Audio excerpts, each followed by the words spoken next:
let's get into the giant mailbag. What crazy thing did City do this week? It's time for Mattress running the numbers. Ready for the main event? The main event. Frequent Miler on the air starts now. Today's main event, the Amex Platinum coupon book. Is it worth the $695 annual fee? Greg, I paid $12 for my last entertainment bug. What are we talking about here? Is it worth $695? Oh my gosh. How could any credit card be worth that much money? I don't know. Maybe it is. There's some recent changes that make it a little more appealing. So yeah, we'll get into that. First, of course, we have the giant mailbag, and today's giant mail is a special. We've got a special giant mailbag today because we have giant mail from both me, Greg, and you, Nick. So, which is a great way of saying nobody emailed mailbag if I freak them out. No, I'm just kidding. People emailed, but we had other things to talk about this week. So we do. So I'm gonna go first. My mail is about. I just wanted to follow up on something. A little over a week ago, I wrote a post about how this cool sweet spot, which is flights across Europe on Air France or KLM, you can book with Virgin Atlantic miles for as few as 4,000 miles in coach or as few as 8,000 miles. This is one way in business class. Now, business class isn't any big, great thing in European flights. It's very similar to coach. But what's exciting about that is that's actually pretty much just as cheap as most other mileage programs charge for a coach flight, and sometimes less. And for sure, quite a bit less. I'm always surprised at how much intra-European flights cost in most airline programs. Like for how cheap the tickets are usually with cash, they charge way too many miles, it feels like, normally. Right. Yeah. It's kind of crazy. But what's so nice about having a cheap way of booking business class is that business class awards, at least on Air France and KLM, seem to be wide open for like almost any time you want to go. So, I've been looking at some really expensive times, and it's expensive for coach, let alone business. And business class awards have been wide open. I had previously snagged an Air France flight that I needed. And I, since then, have snagged a KLM flight that I needed. And both cases in business class for two. I could have booked more than two people. In both cases, I used Virgin Atlantic miles, but the website errors out. So I had to go through their Twitter team to actually get it booked, but successfully booked both times. So I really just wanted to follow up on that and let people know in case they lost track of this little niche thing that it's really, it's real and it works. And, I think it especially benefits in some ways Delta flyers, because people flying Delta to Europe are likely to end up in the Paris or Amsterdam Air France and KLM hubs, and then might need another flight to go onward from there. And so it's a great trick to keep in your little storage pocket for later. For sure. Funny enough, I was looking for one of these yesterday and could only find coach at 6,000 miles. And I was like, where are my 8,000 miles? Yeah, it must have been a little bit too long to be the 4,000 milers, I guess. I didn't actually look it up, but I figured it must be a little bit outside of the range of the cheapest ones. Had to be just outside of the range of the cheapest ones. So I was like, that's got to be right outside the circle. But still, if coach was available, that's still a good deal. It is. So anyway, very good. Good tip. Good one to keep in mind, and one that I actively have been looking for since you wrote about it. So certainly something that I found helpful. All right. So this week I have a little bit of giant mail too, and it's one of Greg's favorite types of giant mail because it's confession time. Oh, yes. We all love confession time. So let's hear what you did wrong, and everyone else will gloat. Well, so let me start out. I won't do that to you, though, Nick. but everybody else. I will gloat on behalf of others, but personally, I'm going to be nice. Not coming from you. All right, good. I'm glad to hear that. So many readers may remember that a couple of weeks ago here, we had reported how people had matched to Caesar's Diamond status. So there had been a status match go around for a long time where people have had Wyndham status and matched over to Caesar's. And then, time ran out on that, match back to Wyndham and then match back to Caesar's, back and forth, and keep top level status in both programs. And this year, Caesar's put the brakes on that and said, okay, no, people who are matching back from Wyndham again aren't going to get Diamond. We initially all got Diamond, and then they downgraded us to Gold or whatever it is. It's below Diamond. Or all the way at the bottom, rather, I should say, because there's another level in between too. So I had talked about how I lost my status. I got taken away. My wife kept her Diamond status, which I assume is because she has the Wyndham business card. So I guess that's like earning Wyndham status. And so Caesar said, if you've earned your Wyndham status, then you get to keep the Caesar's Diamond. But if you're just one of the riffraff matching back and forth, we're not going to keep doing that.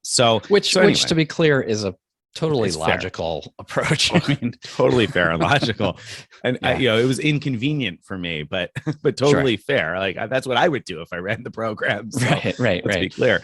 But it was fun while it lasted. It lasted much longer than I ever anticipated it would have. So anyway, so I know that what am I talking about all that for? That was a couple of weeks ago. Water under the bridge, right? Give it up.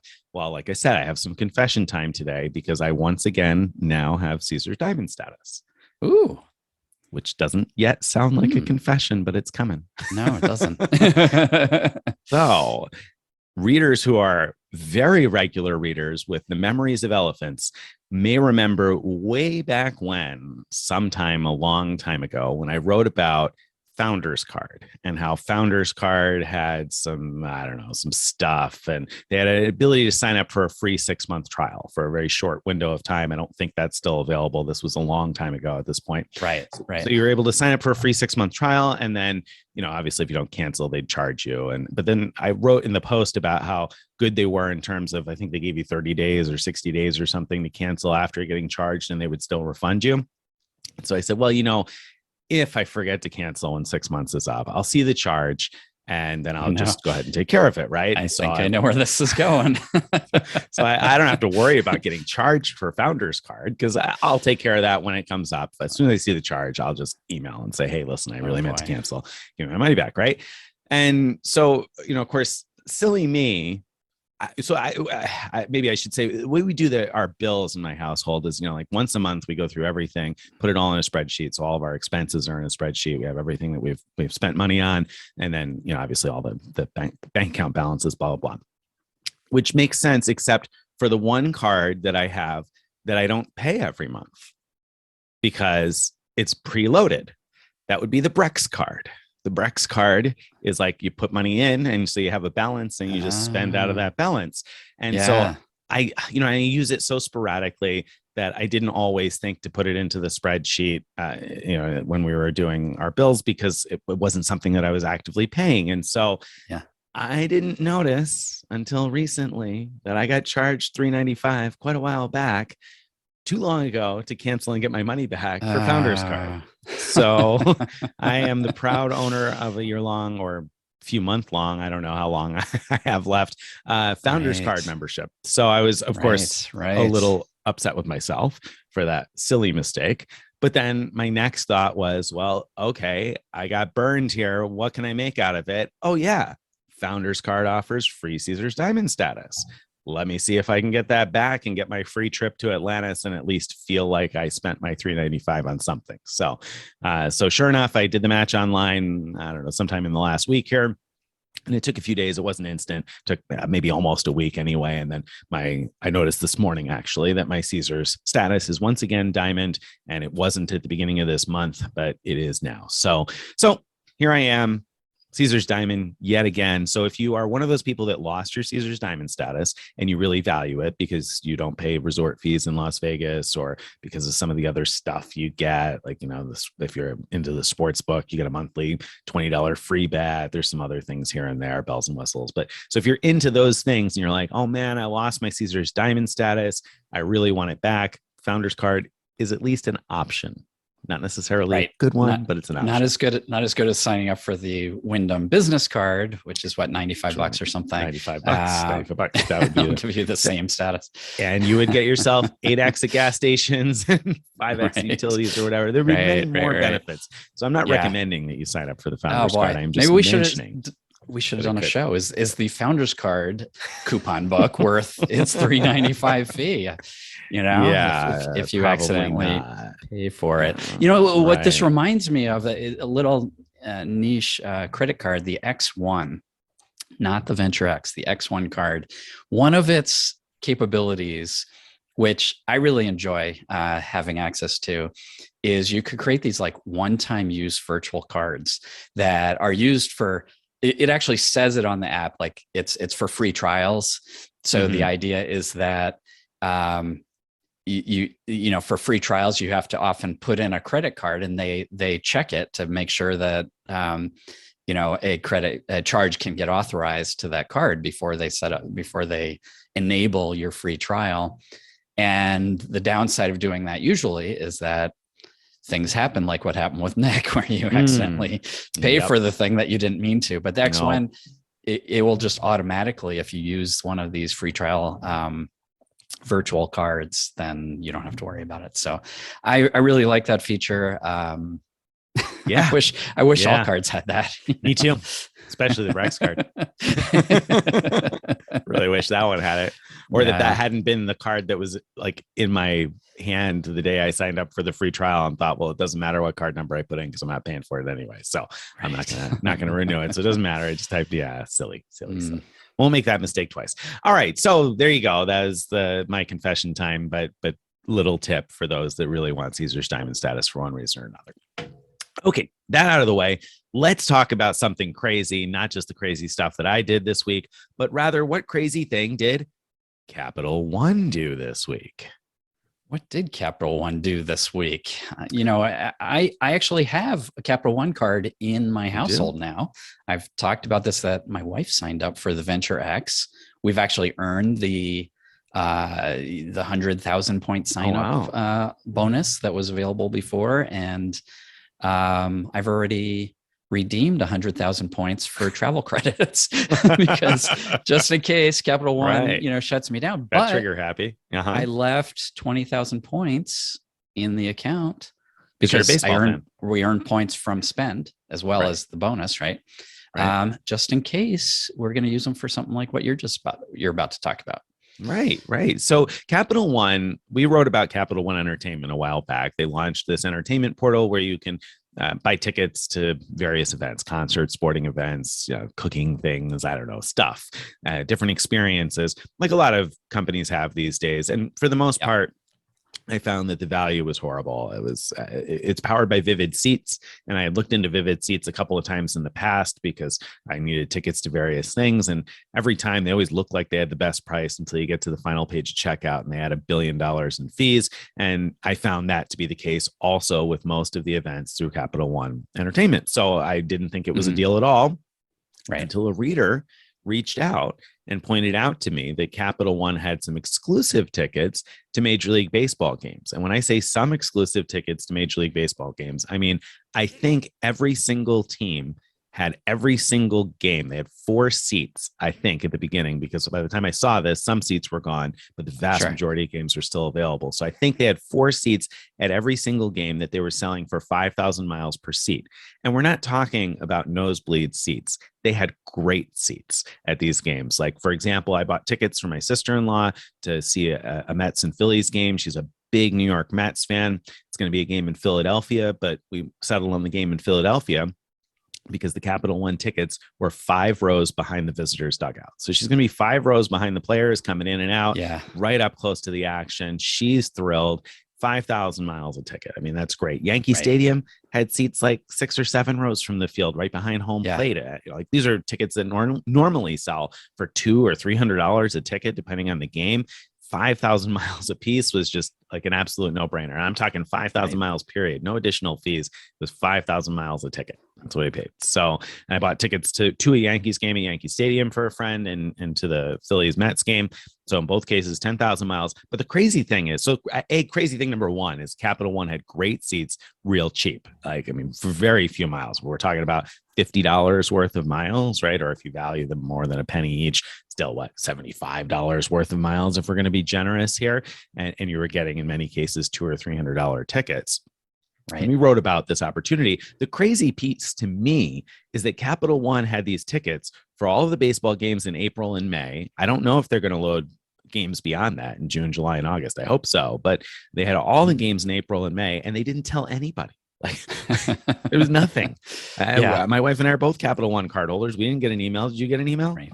Not that I'm aware of, no. Capital One's marketing team didn't reach out to us and tell us about it at the blog. Right, like, I mean, that's the kind of thing that normally we would get an email and say, hey, we've got this great new enhancement. Check this out. Instead, they reach out to us with things like, hey, we're now providing a virtual, eating experience with a celebrity chef or something, and things that like, we just look at these emails and go, okay, next. Right. But this is truly exciting. And yet they were mum until this reader found it and we posted about it.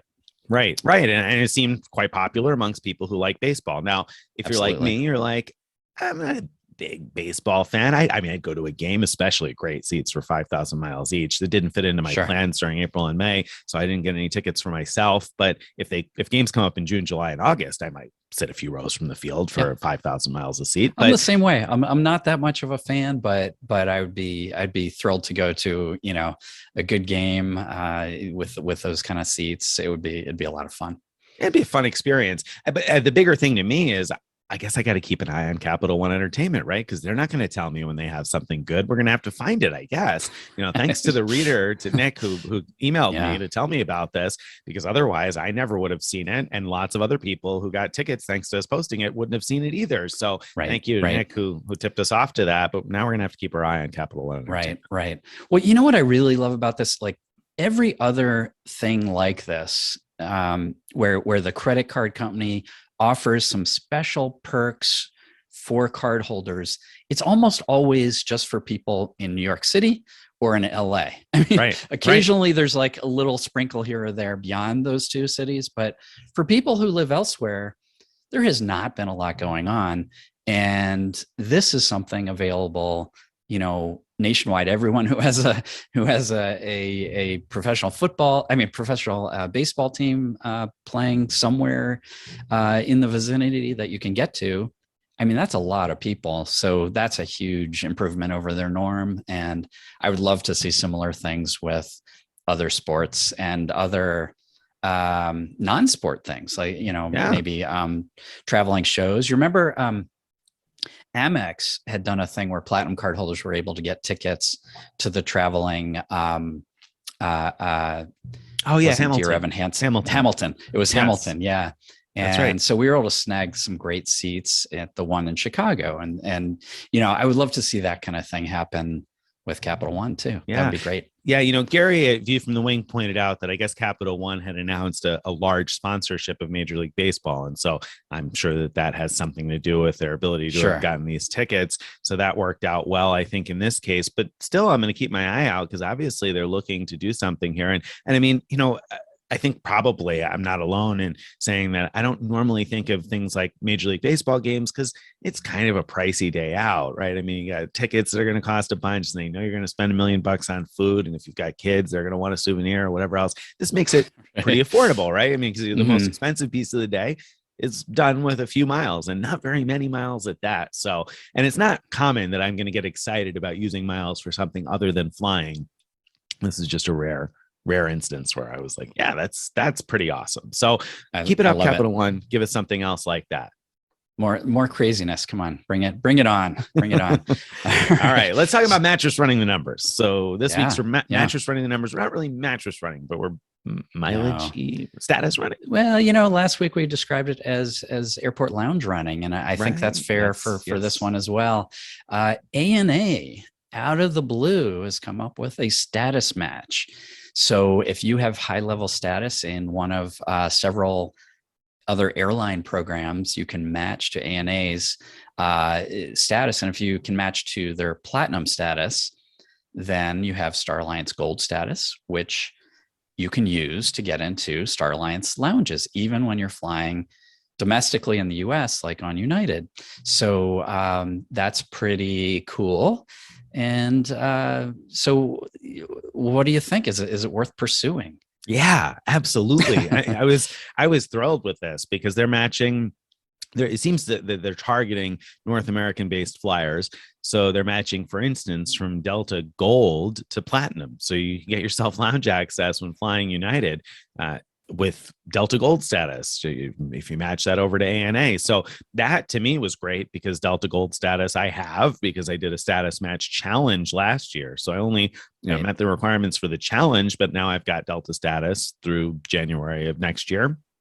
So I was able to take that and submit a match request. And I expect at some point, probably by the time this publishes, to have ANA Platinum and be able to get into lounges. So that's great. I think for American Airlines, you had to have, what was it, Platinum Pro, I think, in order to match to ANA Platinum. Yeah. I'm not sure which one it was. So yeah. The information's in there, and the link, of course, will be in the description here. So very easy to do. I don't know if they would match something like JetBlue or Spirit. I can't recall, but you'll see the list of airlines that they have listing that are qualifying. But then there's also a drop down for other airlines, so you can try something else if you have status with somebody else. Yeah. Try anything. Yeah. It specifically says not a Star Alliance airline, but try whatever else. Try your Southwest Companion Pass. Try anything. Right? Why not?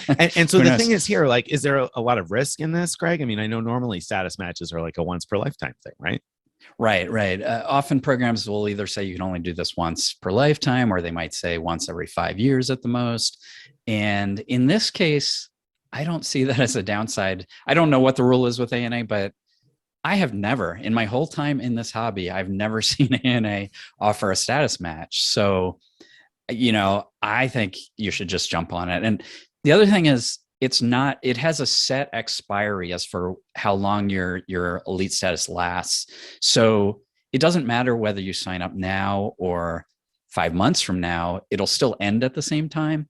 So there's no incentive to wait. I think just jump on it now, because who knows, they might discontinue the match before the program is supposed to end. I would just jump on it. I'm going to do it, even though I have Star Alliance Gold. I have it through Air Canada. Air Canada, that's right. Yeah.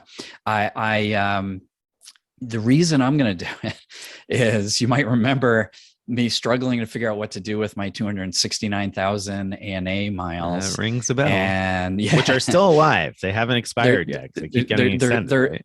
They're in limbo right now. So what happens is, each time ANA renews miles because of COVID, which is what they've been doing the last couple of years, and which is why I still haven't spent these miles. Each time they renew it, there's a period of 2 or 3 weeks where they're gone. And they tell you ahead of time that's going to happen, but it's still scary every time. You see your balance drop to zero, and then you can't use them, right? And then at some point they'll reappear in my account. So that's the state of it right now. But the one of the platinum perks, ANA platinum perks, is to have like sort of special access to a group that helps you like book awards and other things. And so if that even reduces my call time just a little bit, when I have to start really booking, my miles for, let's say, an around the world trip for 2 in business class, which is what I've been hoping to do, I think it's absolutely worth the minute or two to sign up for the status match. So I'm definitely doing it. For sure. And when you pointed that out, I was like, oh man, that is a reason to look for an around the world, right? Because maybe you'll at least have a little less hold time getting to an agent. Although I have no idea what the situation is like calling ANA now. In the past, I haven't had to wait very long to speak to somebody, but hopefully it'll reduce any hold time you might have experienced and get you to somebody who knows what they're doing right off the bat. So that's an exciting prospect that might make that a little bit easier to book. So I'm interested in that now too. I don't know whether I'll be able to actually fit one of those bookings in before my status expires, but I'm going to have to look at it pretty seriously because right. Like a great opportunity. Yeah. So great. So there's really no debate there. Just if you have a qualifying status, might as well do it. I mean, I guess there's a tiny chance that they'll come back with a status match in the future, and so you'd be missing out on a future one. But I think that's so low that's to be discounted. So low. And I figure this is a decent chance to match to ANA, and then I think there's a good chance that we'll see match opportunities in the future from other airlines where you could parlay this into something else. And, so I think it's worth having it to be able to hopefully parlay it into something in the future. And you're not giving up much because it's not an opportunity you're likely to see too many times. Right. And it doesn't cost anything, unlike the Royal Air Maroc one that costs 49 euros. Correct. Okay. Correct. All right. I think it's time for the main event. Welcome to the main event. The main event today, the Amex Platinum coupon book. Is it worth the $695 annual fee? Wow, Ooh, that is a lot of moolah, Greg. It really is. Let's back up a little bit. Why are we calling it the coupon book? What's with that? I mean, because Amex has really kind of, they've kind of changed things to the point where the card at times in the past really felt like it came with enough benefits to outweigh its fee. But as the fee has gone up, the benefits have sort of turned into a dribs and drabs sort of thing, as you often say. They pass them out in these monthly credits or various smaller credits that you have to continuously use. Whereas, it has long had an airline fee credit that you could potentially use all at one time. Many of the credits these days are monthly credits, or they're smaller offers that aren't going to produce as much value individually. So it kind of feels more like going through a coupon book and feeling like, okay, well, I got to use enough coupons to justify what I paid for this coupon book. That's right. And so, for a lot of people, it really soured them on this card. It used to be like this. It had this luxury like cachet to it, and the fact that now you save on things like Walmart Plus subscription. But that doesn't scream luxury to you, Greg. Take some of the cachet away. It really doesn't. And it's, even though the price is much higher than before, it feels, as you said, more like you're prepaying for a bunch of coupons, which is a really unfortunate turn of events for the Platinum card. And for the record, let me say that I misspoke earlier when I said I paid $12 for my last entertainment book. I think it was $4. Just if anybody was horrified by the fact that I spent $12, I'm pretty sure it was $4. But anyway, so $695, like what? $695 for a bunch of coupons? Right. So a lot of our listeners and readers have Platinum cards because there have been just ridiculously unbelievable sign-up offers available. And a lot of our podcast hosts have as well. A lot of our podcast hosts, all two of them, I think. Right. All two of them. And So the the current offer as we're recording this, 150,000 points after $6,000 spend, plus you earn 10 points per dollar at restaurants for 6 months, up to $25,000 spend at restaurants, and that's just a fantastic offer. So it makes sense, regardless of whether the Amex Platinum card is worth $695 in future years. It's worth the first year because of the huge sign-up offer.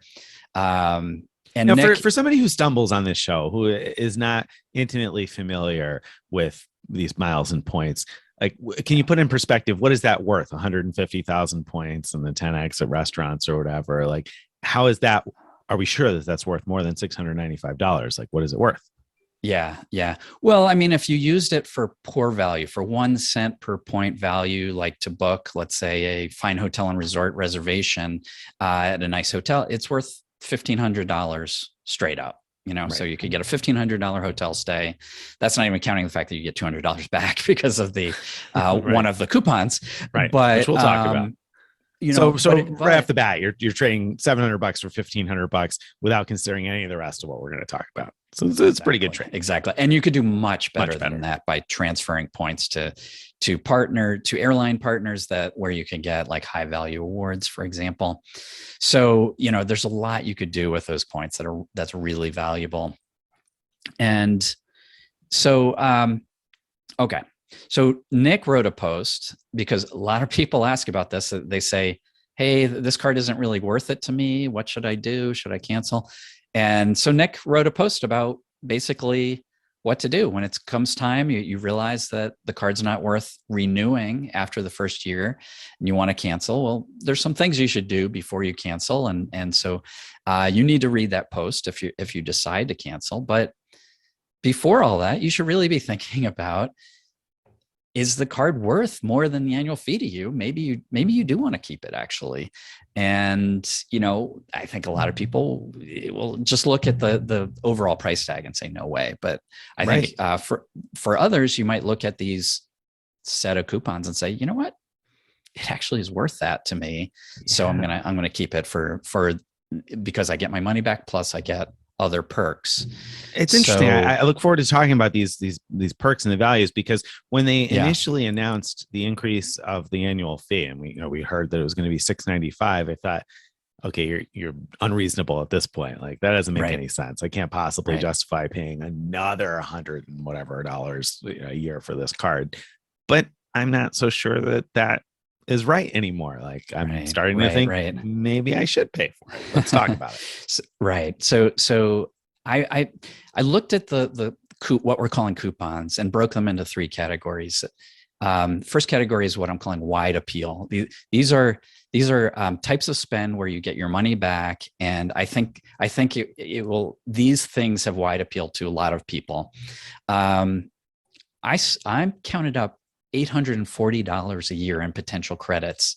Wide appeal. Wide appeal. So what? I'll get into the details of that, but and then I have medium appeal categories. $377 medium appeal. That means, it's the type of things that some people definitely will. I mean, probably a lot of people will be like, oh yeah, I want that thing, but not that other thing, right? So so there's very few people that are going to want all three things in my medium appeal category.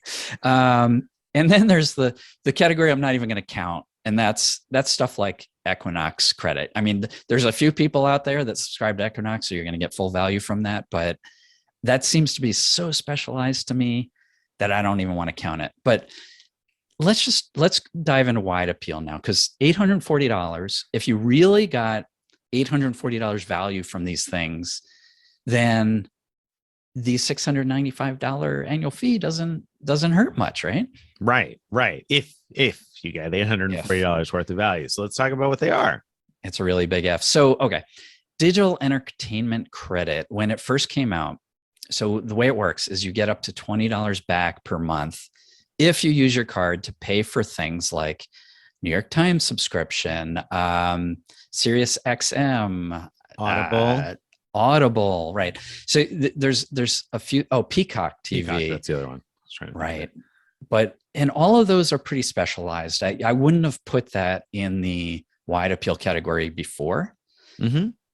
But now they added the Disney, ESPN, and Hulu.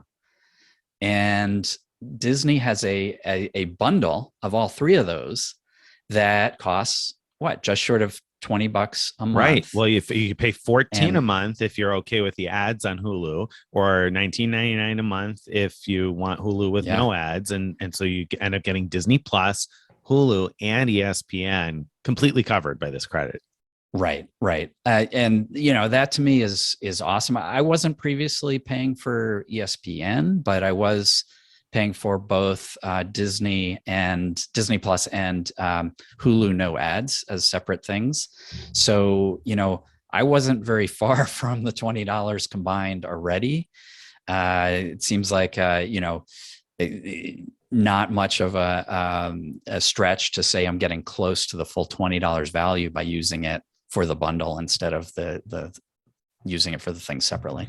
Yeah, and we haven't subscribed to Hulu because we've got Netflix, we've got this and that, the Peacock that we haven't even used that we got from the free credit. So we hadn't signed up for Hulu, but I certainly wasn't against signing up for Hulu. I like having the option to sign up for it and not have to pay for it. So that's appealing to me. I've become more interested in sports over these last few months as things, have heated up there. So ESPN Plus sounds great to me. I can catch some games on my phone. So again, not something I was necessarily going to pay for, but something I do value because I don't pay for cable TV. So that sounds, like a good thing to me. And Disney Plus is something I already subscribe to. Now, Disney Plus, I feel like is worth mentioning. Now, I subscribe to Disney Plus on an annual basis because I signed up through some deals we wrote about. But at some point here, that annual subscription is about to, end up here, and I'll have to renew or whatever, and I'll switch over to the monthly and a platinum card. But my question for you is this: so when I heard Disney Plus initially, I thought of kids programs, and I got 2 young kids, so I mean, great, it's perfect, terrific for me. Lots of Mickey Mouse, Mickey and the Roadster Racers, this and that. I don't even know what all the stuff is on Disney that the kids watch, but they watch a whole bunch of stuff on Disney. But I imagine that there are a few people out there who are like, okay, well, I get that if you have young kids, but why would I want Disney Plus? Now, you don't have young kids, so I'm hoping that you can tell them why they might be interested, even if they didn't realize they were interested in Disney Plus. Right. So if you're at all a Star Wars fan, Disney Plus is the way to get into watching The Mandalorian and what's the new one that just came out? I forget. But but these shows are really good. I've really enjoyed them. And Boba Fett, that's the other one. And both terrific shows, and they're intertwined, actually. The characters from one show up on the other. So if you like that stuff, and if you like the Marvel universe of movies and TV shows, it's all on Disney Plus. And then, there's the occasional like Disney movie that I actually want to see, like Soul, came out on Disney Plus. I haven't seen that. Oh my gosh. I really such want a good to. Movie. Such a good movie.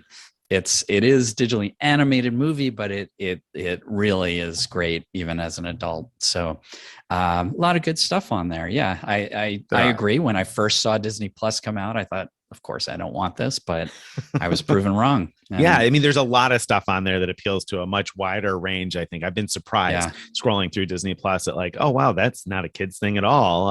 Disney has bought enough stuff now, I think, between the stuff they've bought and the attempts they've made anyway to make content that's relevant to a wide range of people. I think there's just much more on Disney Plus than some people would realize who have ignored it because they only pictured Mickey Mouse. So it's worth looking at it, even if you didn't think you wanted it. And that's why I think this has broad appeal. Obviously, Mickey Mouse has broad appeal. Lots of people go to Disney World every year, all the animated Disney Lion King and this and that stuff. I'm sure that there are lots and lots of people, the vast majority of people probably into that stuff. But then additionally, there's enough other stuff that I feel like this has to appeal to almost everybody, right? I mean, yes.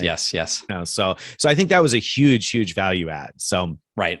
So that's that right there. $20 a month. That's $240 in credits, in wide appeal credits. Right. And then you have the Fine Hotels and Resorts, the Hotel Collection, $200 back per year when you make a booking with your Platinum card in one of those programs. Now, these are programs where you book a hotel. They not all hotels are available through this program, but there are select sort of like higher end hotels. They can book through this program and get $200 back per year with these. They both have benefits, so it's not like you're gaining things beyond the $200 back. You get things like with Fine Hotels and Resorts, you get things like guaranteed 4 p.m. late checkout.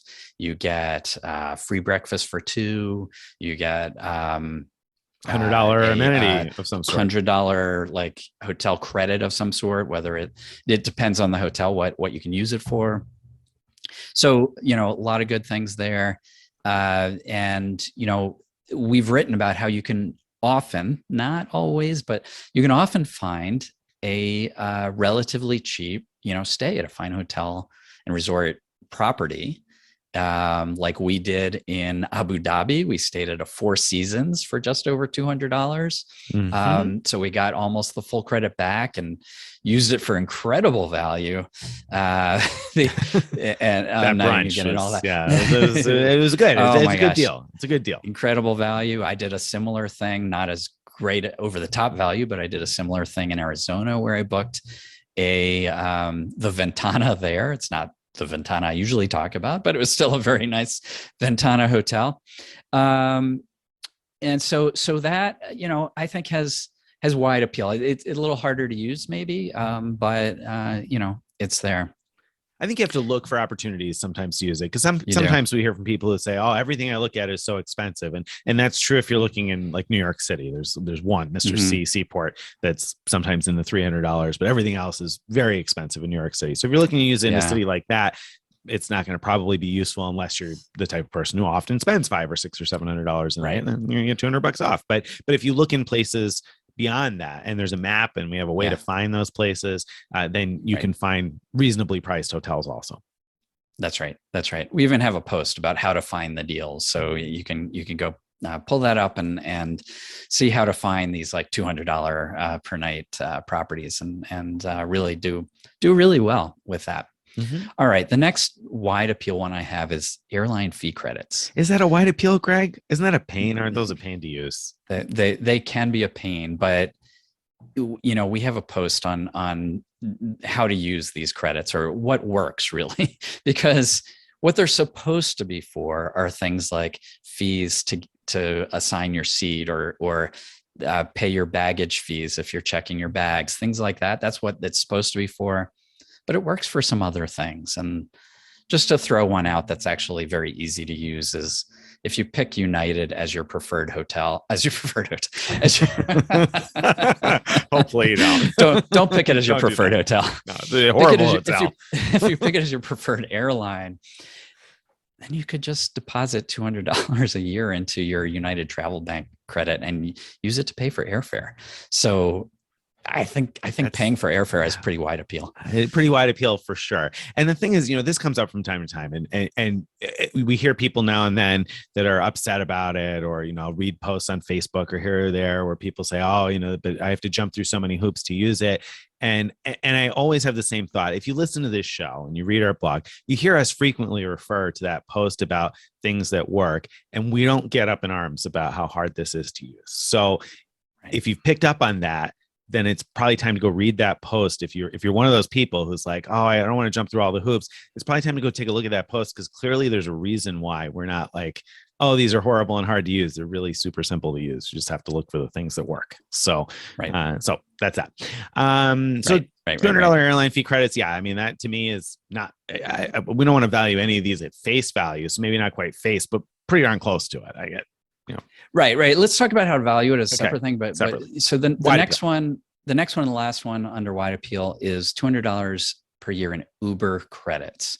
So the way that works is every month, January through November, you get $15 of Uber credit.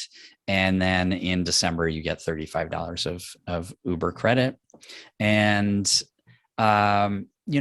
if it was really just Uber rides, I wouldn't put it under wide appeal. But the fact that you could use it for Uber Eats food delivery as well makes it, I think, very wide appeal and very easy to use. Yeah, I think most people use Uber Eats enough anyway that it or could use Uber Eats often enough anyway that it's pretty wide appeal. Yep. Right. All right. Now let's talk about how much you'd pay for these things. So I don't want to get into the little itty bitty detail, but let me just say, so we just discussed $840 in credits that you could earn.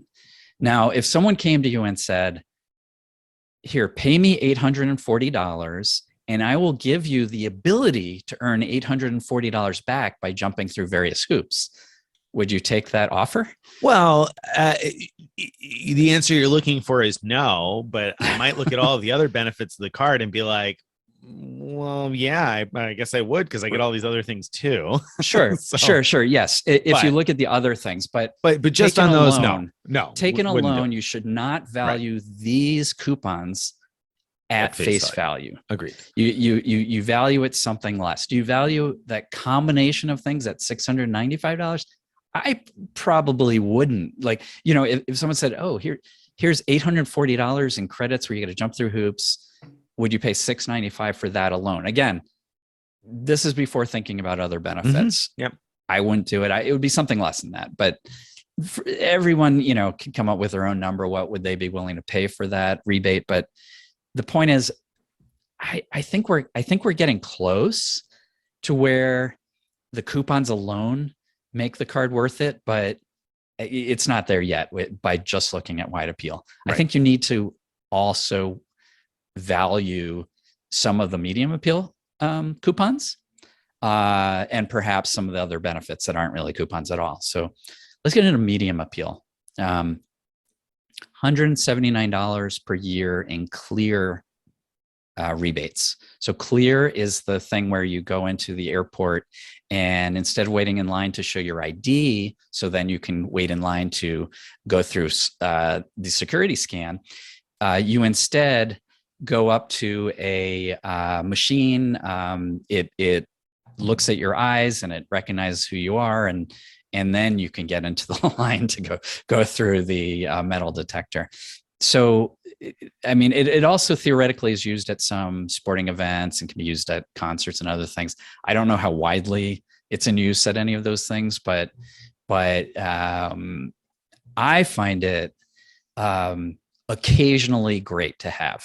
And so what I mean by that is, probably 70% of the time that I go up to, I also have pre-check. About 70% of the time that I go up to the pre-check area, the line either doesn't exist or it's so short that going through clear isn't really saving me any time. But I do it anyway, just so I don't have to get my ID out of my wallet. But, it doesn't, in those cases, like clear's not really benefiting me anything. But every now and then there's a really long line to get through the ID check, and I've never had a long line at Clear. Greg leaves me there at the line, and he goes through the Clear line. I do, and then I go the wrong way to get to the restaurant where we're meeting up, and I still get there first. You get there first anyway. Yeah, this is a true story. Generally the way it works. Yeah. So I was thinking, you said it's a general or sometimes really useful. I was thinking, you're doing percentages of the time. And I was like, I've made 100% of the flights I've taken without ever having Clear or TSA pre-check. So not 100%. I did miss one. I missed one once. Yeah. But that's different from you've still stood in line longer than you would have if you had True. Clear and pre-check. True. So, much longer. Yeah. So the $179 Clear, but by signing up for Clear through either Delta or United, both of which have stake in Clear, you can actually sign up yourself and a family member for the $179 and get that back. So you could get 2 people annual Clear for this one credit. Again, I think I find it valuable. I don't find it $179 valuable. Like if I didn't get it, I get it free from having Delta Diamond status. So I don't, personally value this credit at all, but I would if I decided to drop Delta Diamond status. But I wouldn't pay, $179 for Clear. I would pay something though, maybe $50 a year is what I'd be willing to pay for that.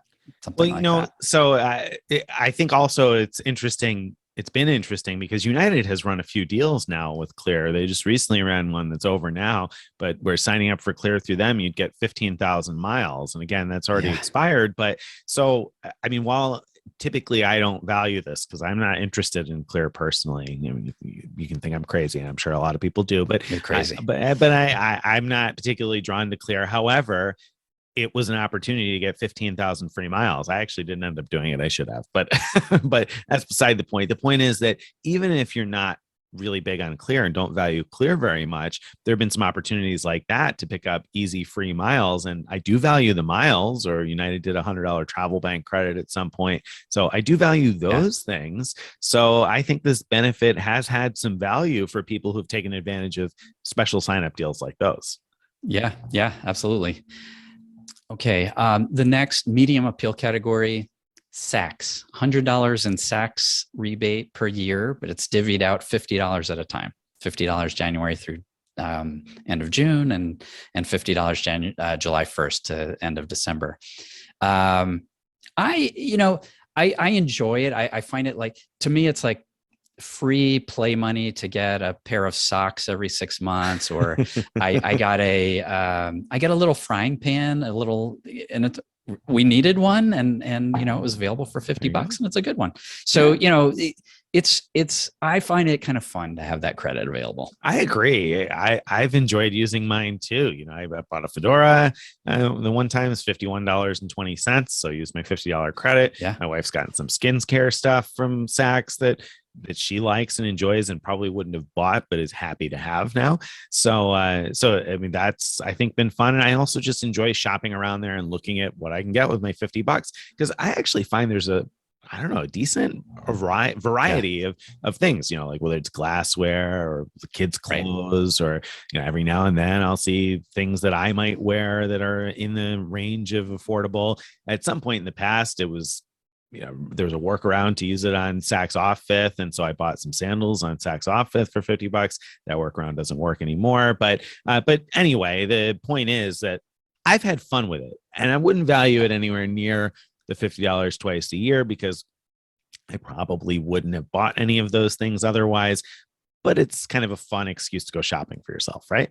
Exactly. Or for somebody else. Family. So, right. So it works out really well as you're getting towards the end of the year and realize you need to get some holiday presents for people. And, at least it's one present for somebody. Right. You're getting a nice set of glasses, So I like it. Again, I wouldn't pay $100 to get $100 of Saks credit, but 50 bucks, I would pay 50 bucks for this benefit. Yeah. I mean, I don't know if I'd quite pay 50, but I would pay something for sure too. I mean, maybe I'd pay 40 or 35, but neither here nor there. The fact is, I probably would pay something for it, because it's not been a bad deal. The stuff that I've gotten, I've been happy with and felt like was not bad. Actually, the lotion that I use to shave, I don't use shaving cream. I use this Jack Black stuff. It's called Beard Lube. They use, it's clear. I've been using that for years and years, and it's the same price anywhere you get it. And Saks carries it. So even if I didn't want to buy myself something, like the fedora or the skincare stuff for my wife, I'd buy something I'm going to buy anyway for the same price. You need anyway. Yeah. So anyway, I think there's enough stuff. Yeah. I would. You're probably right. $50. I guess I would be in on 50 bucks on that. Yeah. Great. Okay. Last one in this category is Walmart Plus. If you sign up for a monthly Walmart Plus subscription, and those cost $12.95 a month, then they'll just rebate the whole thing. So, Walmart Plus, it's sort of like Amazon Prime, in that, you get free shipping on things that are sold by Walmart. You also get free, I think. Same day shipping from your local store if you spend more than $35 for those kind of things, and various other benefits. The scan and go thing. The scan and go thing is, I think, you like that cool. one. That's the thing I like about this. And I don't go to Walmart very often now anyway. In the pandemic times, I haven't really gone very much. I used to shop at Walmart often enough anyway. But yeah, it's convenient because you just scan everything as you put it in your cart. You walk to the register, you scan the QR code, pay, and you're out. Like, there's no rescanning everything, as you're just done. Right. So I feel like that always takes up so much time, bringing everything up on the scanner and scanning it, blah, blah. It takes all that time out of it. So I like that. I probably wouldn't pay very much for it, but right. I like that convenience. Yeah. Before we talk about the two other benefits that I think are worth mentioning, you get some prescription drugs for free, and then others at a discount. So, depending on your situation, that could be really useful. And you get a discount on gas. So if you go to their station, you get some kind of discount there. So a lot of goodies there for those who shop Walmart. But I would not value it $12.95 times 12, because you can sign up for $98 per year. So the most you should value this credit at is $98. And I would only value it that high if you would be paying that per year anyway. Right. If you wouldn't be paying it anyway, you should value it less than $98. Yeah. And truthfully, I have a hard time imagining how much I would actually pay for it. I like the convenience of the scan and go. I don't think I would pay for the scan and go. I would just stand and wait. I mean, like, I don't pay for the clear, right? I wait at TSA, like I waited security at the airport. I'm going to wait at Walmart for the register if I have to. So even though I like this one, I actually value this one very little. Right. Right. And I shop Walmart so infrequently that I also value it very, very little. It's sort of like nice to have just in case I need it. I mean, occasionally order something from Walmart, so it can come in handy. Right. But it's not, it doesn't, I don't know. Right. What would I pay? Would I pay $20 a Yeah, year? I don't so I even was know like, if I I'd don't pay think that I'd much. pay 20. Yeah. I thought I had the same thought. I was like, would I pay $20? I wouldn't pay $20 to scan. But I I just go mean, to the register, right. but I don't know. But for people who use those benefits, it could be Yeah. worth a lot, Yeah. and it could clearly be worth paying for. So For sure. all right. So yeah, I mean, that combination of benefits, of medium appeal benefits that add up to $377, probably for you is more like, $100 total, or Maybe, at yeah. most, depends on your situation. But that then combined with the wide appeal ones is getting it to really where this card is like maybe more than paying for itself, even before you get into its other benefits. Yeah, I mean, so that was $840 in wide appeal and $377 in medium appeal. So obviously, you're not going to value all of that anywhere near face, but we're talking over $1,200 worth of credits. So even if you only value that at 50%, that's $600. That's already pretty close to the annual fee back. That's a great way to put it. Without anything else, without any of the other. And how many $95 cards do you pay $95 for? And this one has many more perks that if they came on a $95 card, you would probably pay for that, right? Yeah, for sure. So just some examples of perks that it comes with. So airport lounge access, I think this is the big one. So, for those who are at airports, frequent airports that have Centurion lounges or escape lounges or airspace lounge, you could get them free when flying same day until, what is it, February of next year. You can add it. You can even bring in a friend with you for free. Starting next year, you'd have to spend a ridiculous amount on the Platinum card to get a friend in for free. I don't recommend that. So, but if you're buying a car, you might be a third of the way there right off the bat from the beginning of the year. So I don't know. That's true.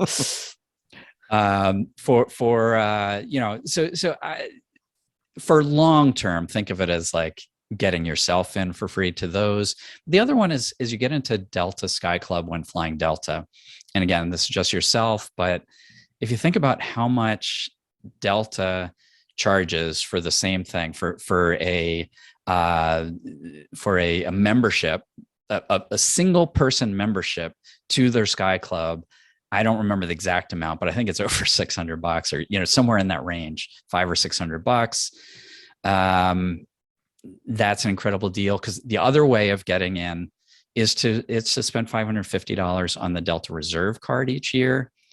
This is, if you think about the price of this card after all the rebates, this is a much cheaper way to get in. It really is. Yeah. And Delta Sky Clubs in general are decent, right? I mean, better than I would, but decent airport lounges. Yeah. You can count on them. All the ones I've been to in recent years, you can now count on them to have like real food. Like, if you're there at lunchtime, dinner time, breakfast, whatever, you can fill yourself up with real food. It's no longer like looking for the cracker and cheese and whatever little, hand and trying to stuff those in your face. That's how it used to be at most domestic lounges, actually. And they've gotten so much better about that. So that's really nice. I think that's a very, very valuable benefit. And Centurion lounges are notably nice. Typically the nicest, I would say, on average. Often have great food at them as well. I love the food at escape lounges. Yeah, I've only been to a few of them, but really good food at them. So it's a really good benefit. It's a shame about not being able to bring in family members for free. Bummer. That's the big bummer. Yeah. I mean, I'll enjoy that while it lasts, but that'll be really annoying when we can't bring in the family with one Platinum card. So that'll be a downer then. But for people who travel alone, if you travel on business a bunch, this could certainly be a nice perk to have. Yeah. Other perks on the card: cell phone insurance. Oh no, I'm sorry. Was more to say in the lounges? No, go ahead. Cell phone insurance. Amex has great cell phone insurance. I think the deductible, if I remember correctly, is $50. and it's up to $800 or $1,000 a claim. I can't recall now. I should have looked that up before we started talking about it, but enough to cover most phones. And the low deductible particularly is appealing to me because I've made a number of cell phone insurance claims over the last couple of years here. And in fact, I cracked my phone again the other day. So oh no, it's a very small crack, but yes, I did. The son fell in the driveway and I just threw my phone down really quickly and to pick him up and of course put it down face down. So threw your phone down, pick up. Right. So as much sense as that might be your first problem. Yeah. So anyway, but you're doing blog research basically, right? Something like that. I like it. So anyway, so that has been valuable to me because it's really easy. Dealing with Amex is great. Most other credit card companies go through the same claim benefits provider, but Amex does it themselves through the Amex insurance company. So that's nice. My experiences with them have been great. So I think the cell phone protection is nice if you value cell phone protection. And now I'm at the point where, because T-Mobile has had all of these free line promos that I added so many free lines. And then I just recently did a buy one, get one free line to add a couple more family members, save them some money on their phone bills. So now I've got 9 different lines, I think. So I've got 9 people that all have new phones. Just so insane. It is. So, and so with 9 people with phones that when I added these last 2 lines for adding a line, I got brand new phones that are free after bill credits for a couple of years. So I mean, they're brand new $800 phones. And so, it's valuable to me to have the insurance now with 9 of them. The chance of somebody breaking their phone is kind of high. So, so cell phone protection, I really like. So that's something that's good. And it's something you can get on a number of different cards. Let's be clear. The Amex is not the only game in town on that, but I like their coverage. So that's a good thing. Yep. What else we got? Yep. Let's not talk about all the benefits, but another couple that jump out at me. One is emergency medical transportation, like evacuation and transportation. That's a really unusual benefit. You see it on some other high-end cards, but like the Sapphire Reserve has up to $100,000 for that. But you have to have paid with the Sapphire Reserve. You have to have paid for the travel with the card, and it's limited to $100K. The Platinum one, you don't have to pay for the trip. It's just a benefit for being a card holder, and there's no written cap. So I have zero idea how easy it is to use this benefit, but it's kind of cool that it's there. Yeah, it is. I think it's cool that it's there. I mean, it's a nice little kind of almost like an insurance policy, right? That you're like, well, if the worst happens, something I got my back somehow, maybe if I need it. And the 1 or 2 experiences I've ever heard with it have been positive experiences. So people got stuff covered. So fingers crossed. It's one of those things you hope to never need, but if you do need it, could be worthwhile. And then you get the other little things like Hilton Gold status or national executive status, etc. So there's various statuses you get along with Marriott Gold. And of those, I think Hilton Gold is worth mentioning because having Hilton Gold status means getting free breakfast everywhere, right? Yeah, right. Free breakfast outside of the United States, and now a little credit that's probably going to cover a croissant, but not your coffee at most Hiltons. It's much better than nothing. You get a daily food and beverage credit at Hiltons within the U.S. just for having gold status, and might as well, if you have the card and you don't already have Hilton Gold status, of course, sign up for that. It's free. For sure. And that might be worth it for people who are going to travel, not enough to get status, but enough to be able to use the benefit. So as much as I joked about the fact that you won't actually get you breakfast, it will get you a free food and beverage credit that you can use for breakfast, or nowadays you could use at the bar or, for an appetizer in the evening or whatever else. So that's kind of nice, I think, for a lot of people. Absolutely.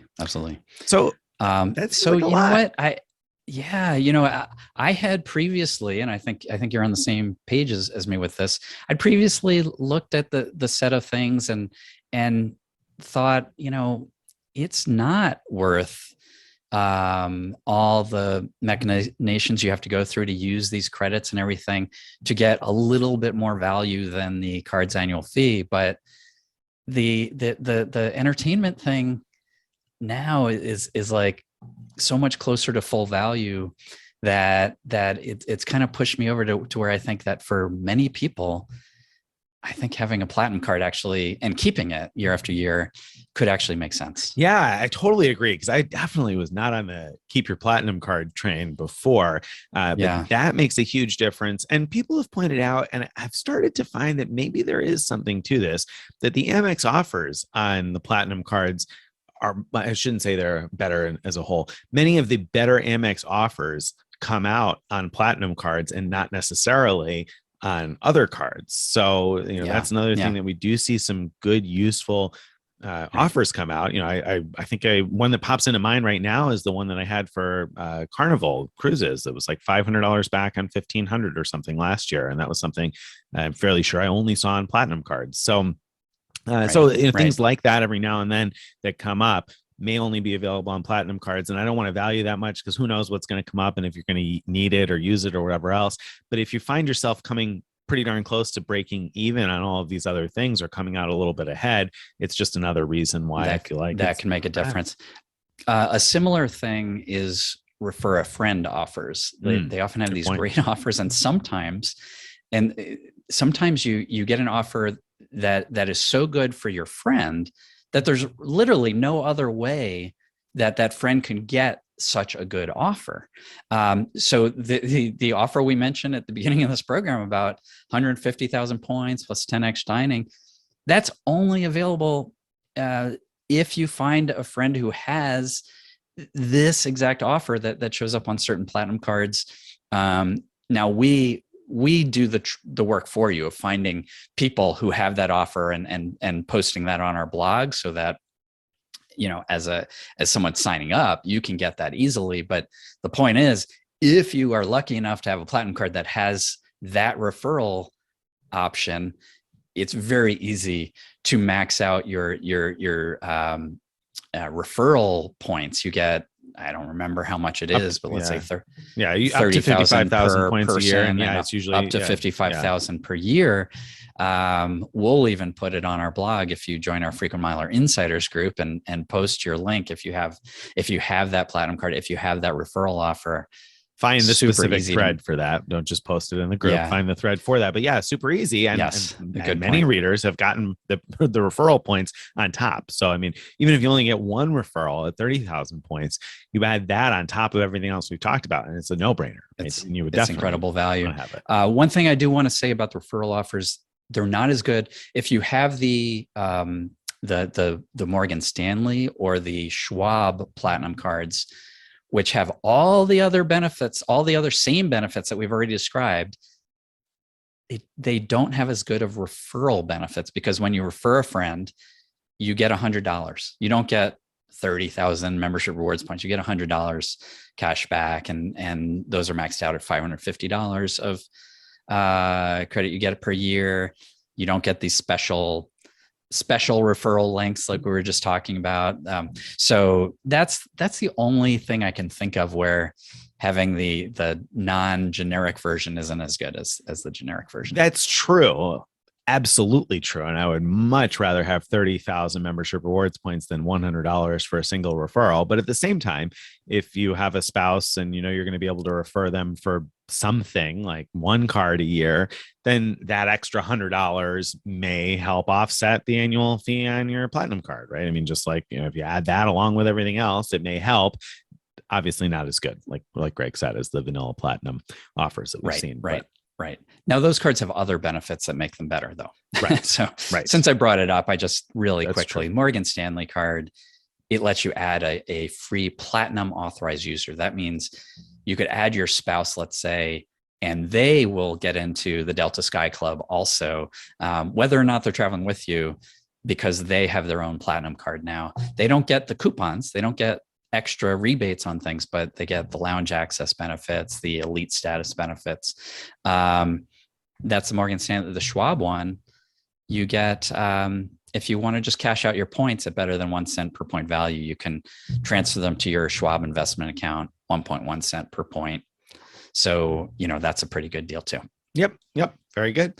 All right. So the platinum card coupon book, funny enough, I think we both have come to the conclusion. You kind of like it now. I'm liking the coupon book, huh?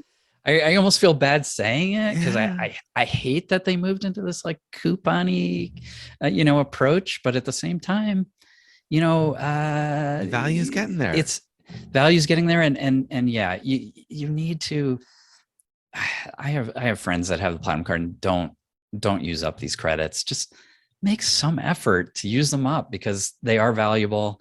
And some of them are set and forget. Just set up your Disney bundle to pay with the platinum card, and as long as you've enrolled in that benefit, which is a one-time enrollment, Right. you're done. You'll get the money back and it's done. So do it. Right. Super easy. So yeah, I'm particularly pumped about that. I'm very excited. I wouldn't have paid for it monthly. I would have paid for it annually. So just like the Walmart Plus, you can't quite value it at full face, but going to totally be worth it. I'm going to enjoy it. So I'm happy with that. Thank you, Amex, for adding that. And please add something else. We're always happy to see more. So, don't rest on your laurels, Amex. All right. So I think that wraps up our main event and brings us to the post roast. Post roast time. I don't have a post roast. Okay, I do, but I don't actually have the post open. So I'm gonna have to paraphrase here. So you wrote a post this week on how you were considering 4 IHG cards in order to get multiple free night certificates, because there's the personal cards and the business cards, and you could have one of each and your wife could have one of each. And so you can end up with 4 of these IHG premieres with flexible free night certificates. And what I mean by that, if you're not familiar, is that if you have the new or the premier card rather, or the new business card, then the 40,000 point free night certificate you get each year can be topped off with more points. So if you want to stay at a higher category place, or I shouldn't say category since they don't have categories, but if you want to stay at a place that costs more than 40,000 points, you can add the difference. And that's kind of exciting, right? Right. So in your post, and again, I have to paraphrase because I don't have it open. You said something like, since you can top those certificates off now with more points, then it'll be much easier to use them to full value. So it's kind of like if we pay the $100-ish annual fee on each card, it's kind of like paying $400 a year for 160,000 IHG points, since we know we're going to be able to use our 40K certs to full value. And I looked at that and I was like, no, it's not, Greg. It's not like buying 160,000 points. You don't get a 4th night free when you're using free night certificates. If you bought 160,000 points, then you could use those for a 4th night free and actually only pay 120,000 points for your stay. So it's not the same thing, Greg. That's true. It's not. That's why it's only kind of like it. Well, that's true. It is only kind of like it. But some readers mention that they don't tend to stay like 4 nights at a time, and so that they are very likely to use the certs for full value. And so there are people where it actually could work out to exactly as good as having bought the points if you use them for stays that are not exactly 4 nights long, because you can't use these certs and get 4th night free at the same time. But you could do a 5-night stay, right? You could book 4 nights with points in order to get the 4th night free, and then tack on another night with your cert and get the full point value for that 5th night. Okay, so I think that brings us to this week's question of the week. And this week's question of the week has come in a few times. We had similar variations. So I'm just going to generally give you the broad version of the question.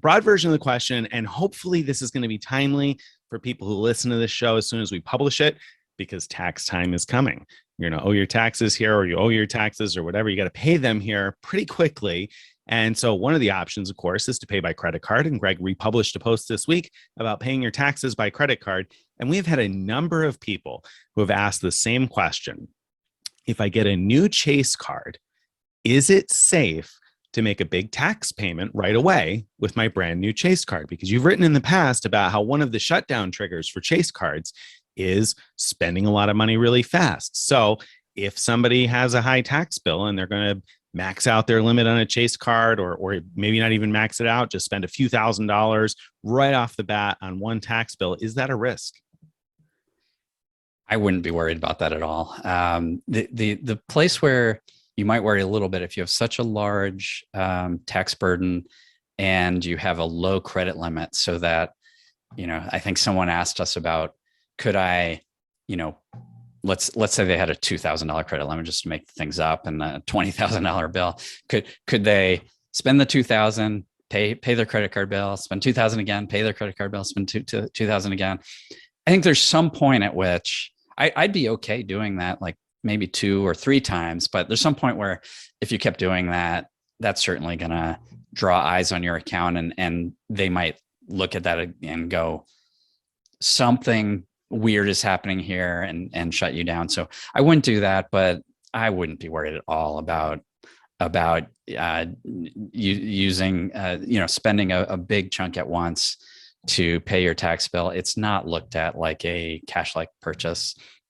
So it's totally safe, in my opinion. Right.